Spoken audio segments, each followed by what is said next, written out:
খায়া ফেলবা নাকি ফালাই দিবা সেটা তোমার বিষয়, তাতে আমার কিছু যায় আসে না। গরু ছাগলটা যেমনি দেয় তেমনি দাও। মায়ের গরু ছাগল না, মানুষ। তুই 3 লাখ নিবি, রোমানদের 2 লাখ দিবি, মোট 5 লাখ।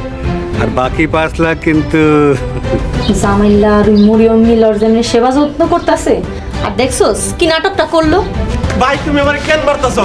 আম্মা গো আমার মাইরা ফালাইলো। হ্যালো বন্ধুরা, বচ্চরট নাটকে 10 নম্বর পর্বে এবার কি ধামাকা আসতেছে এবং বচ্চরট নাটকটা আপনারা কি করলে সবার আগে 2 দিনের ভিতর দেখতে পারবেন, A to Z জানতে পারবেন আজকের এই ভিডিওতে। তাই আজকে ভিডিওটা একদম কেউ স্কিপ করেন না, না টেনে সম্পূর্ণটা দেখার অনুরোধ রইল। আর আপনারা যারা বচ্চরট নাটকের 10 নম্বর পর্বটা সবার আগে দেখতে আসেন, অবশ্যই আমাদের ইউটিউব চ্যানেলটিকে সাবস্ক্রাইব করে রাখুন। সাবস্ক্রাইব করা থাকলে বচ্চরট নাটকে 2 দিন পরে যে ভিডিওটা আপলোড হবে, অর্থাৎ 10 নম্বর পর্বটা যে আপলোড হবে, এটা সবার আগে আপনারা আমাদের ইউটিউব চ্যানেলে দেখতে পারবেন। তাই জন্য আপনাদের কাছে অনুরোধ রইল আমাদের ইউটিউব চ্যানেলটিকে সাবস্ক্রাইব করে রাখুন। বচ্চরট নাটকে 10 নম্বর পর্বটা অনেক ধামাকা হতে যাচ্ছে, অর্থাৎ জামাল এবার জানতে পেরে যাবে তার ভাই কিভাবে টাকা নেছে জামালের। অর্থাৎ অন্যদিকে এবার মরিয়ম সবকিছু জানতে পেরে গেছে, অর্থাৎ মায়া ছিল তার জামালের স্ত্রী, এটা মরিয়ম ঠিকভাবে জানতে পেরে গেছে। অন্যদিকে মায়া এখন অসুস্থ হয়ে পড়ছে, অর্থাৎ ডাক্তারের কাছে নিয়ে যাবে জামাল এবং পরবর্তীতে ডাক্তার দেখে বলবে মায়া এখন মা হতে যাচ্ছে, অর্থাৎ জামালের সন্তান। 10 নম্বর পর্বটা অনেক ধামাকা হতে যাচ্ছে। আপনারা সবার আগে দেখতে হলে আমাদের ইউটিউব চ্যানেলটিকে সাবস্ক্রাইব করে রাখুন। আল্লাহ হাফেজ।